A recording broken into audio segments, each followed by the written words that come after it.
En l'absence de ces embarcations, il est impossible pour un être humain de descendre à plus de 70 mètres sous la mer. Par conséquent, les scientifiques n'ont pu obtenir des informations détaillées sur les mers que très récemment. Un verset du Coran concernant les mers indique: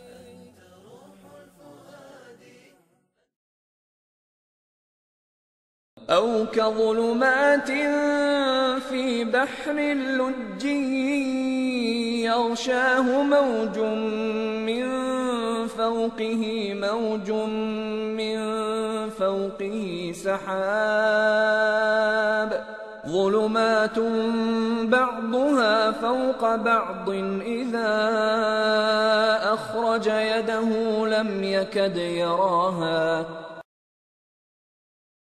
Les actions des mécréants sont encore semblables à des ténèbres sur une mer profonde. Des vagues la recouvrent, vagues au-dessus desquelles s'élèvent d'autres vagues, sur lesquelles il y a d'épais nuages. Ténèbres entassées les uns au-dessus des autres. Lorsque quelqu'un étend la main, il ne la distingue presque pas.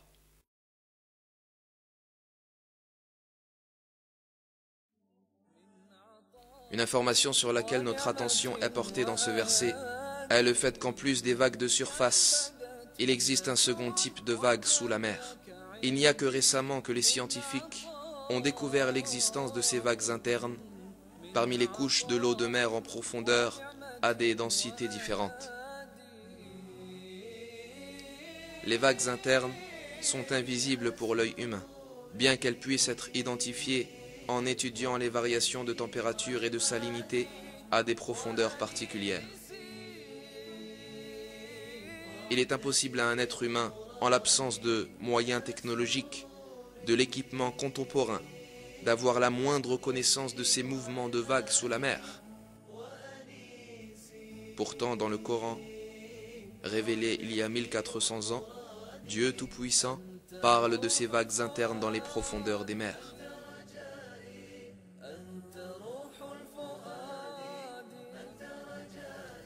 Le fait que cette information se trouve dans un verset, à une époque où les hommes n'avaient pas l'occasion de plonger sous les mers et de mener des recherches, démontre clairement, et une fois encore, que le Coran est la parole de Dieu.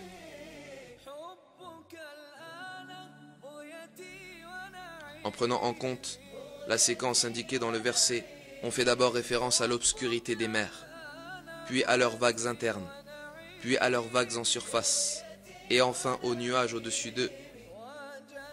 Le point nécessitant une attention spéciale est qu'il y a de l'obscurité en dessous de tout ceci.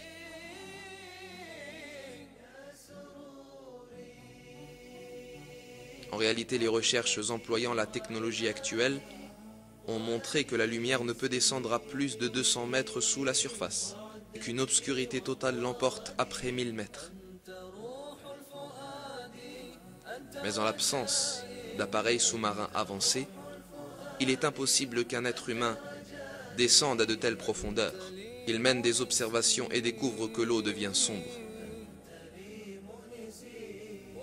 Et il y a toujours de la lumière à 70 mètres, la profondeur maximale à laquelle une personne peut descendre sans équipement ni appareil technologique. Il n'y a pas d'obscurité à cette profondeur.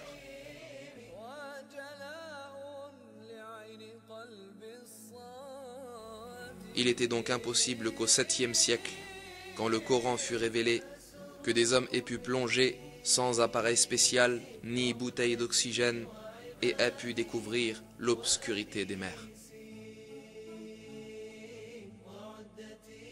Le fait que l'obscurité des mers soit révélée dans le Coran est un autre de ces miracles scientifiques.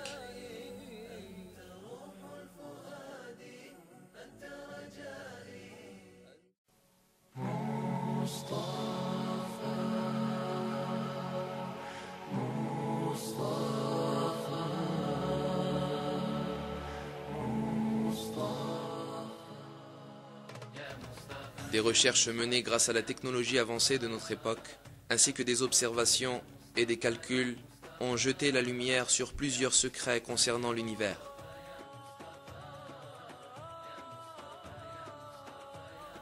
Un de ces secrets est qu'il s'étend constamment.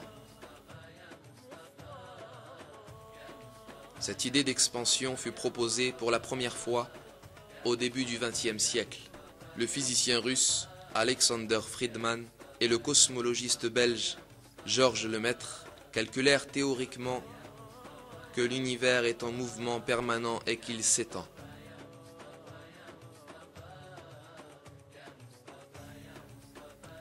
Ce mouvement fut confirmé par l'utilisation de données observationnelles en 1929. Pendant qu'il observait le ciel avec un télescope, l'astronome américain Edwin Hubble découvrit un fait surprenant. Les étoiles et les galaxies s'éloignaient constamment les unes des autres. Cette découverte est considérée comme l'une des plus importantes dans l'histoire de l'astronomie. Un univers où toutes les choses s'éloignent constamment les unes des autres implique un univers en expansion constante.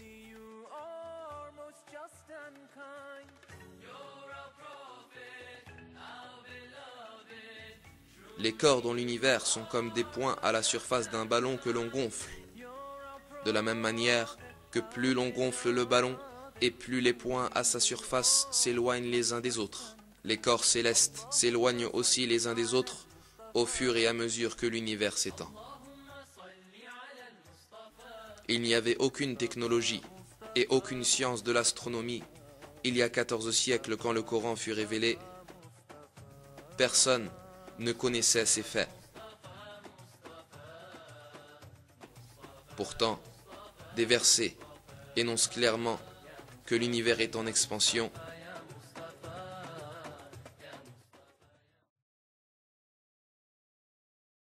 وَالسَّمَاءَ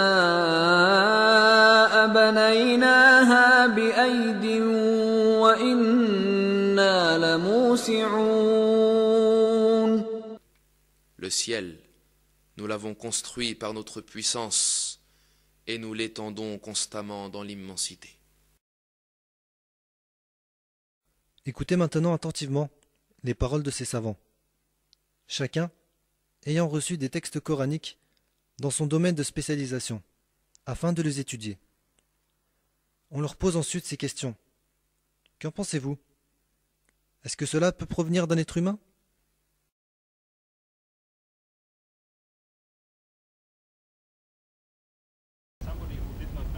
Une personne qui ignore totalement la physique nucléaire il y a 1400 ans n'était pas, à mon avis, en mesure de découvrir par sa raison, par exemple, que la Terre et les cieux avaient les mêmes origines, ou d'autres nombreux problèmes que nous avons débattus ici.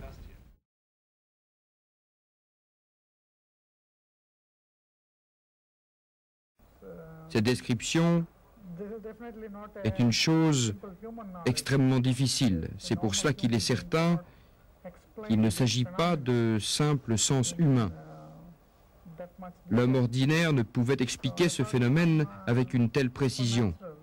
Je pencherai plutôt vers l'idée d'une force surnaturelle, surhumaine.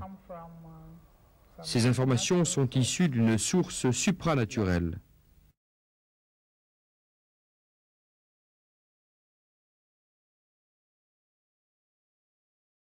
J'ai présenté mes études et je suis convaincu que tout ce qui a été dit dans le Coran il y a 1400 ans ne peut être qu'exact et peut être prouvé par les moyens scientifiques.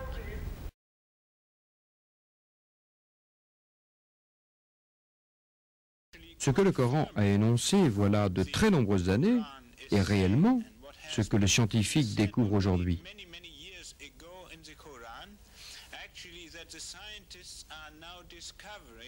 Il est important, pendant ce congrès, de communiquer ces données à toutes les nations.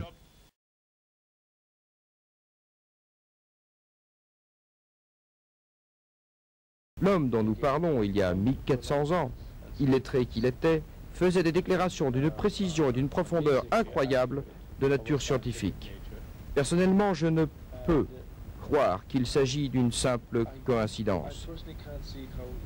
Il y a beaucoup trop de précision, comme dit le professeur Moore, et je n'éprouve aucune difficulté, en accord avec ma raison, pour affirmer qu'on est devant une inspiration divine.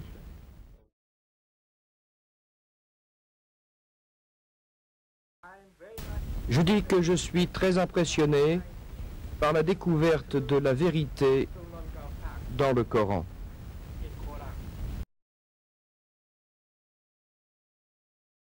Si tu réunis toutes ces choses et que tu les rassembles, toutes ces questions explicitées dans le Coran et relatives à la terre, à sa formation et à la science de façon générale, tu peux, en ce qui concerne l'essentiel, affirmer que ce qui est exposé dans le Coran est exact, et cela de plusieurs manières. Aujourd'hui, les moyens scientifiques nous permettent de le confirmer. On peut, jusqu'à une certaine mesure, dire que le Coran est le livre de la science simplifiée. S'adressant à l'homme simple, un grand nombre de questions qu'il énonce ne pouvait pas obtenir de preuves à son époque, avec les moyens disponibles. Aujourd'hui, nous sommes en mesure de vérifier les paroles de Mohammed qui ont été prononcées il y a 1400 ans.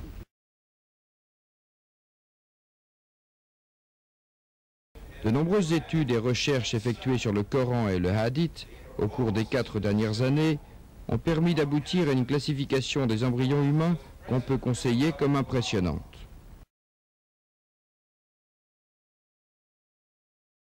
S'agissant de la réflexion à propos de telles questions et des recherches quant à la source où Mohammed a puisé, il est de toute manière un bédouin. J'estime qu'il est pratiquement impossible d'envisager que Mohammed ait une connaissance sur les origines de la formation. Les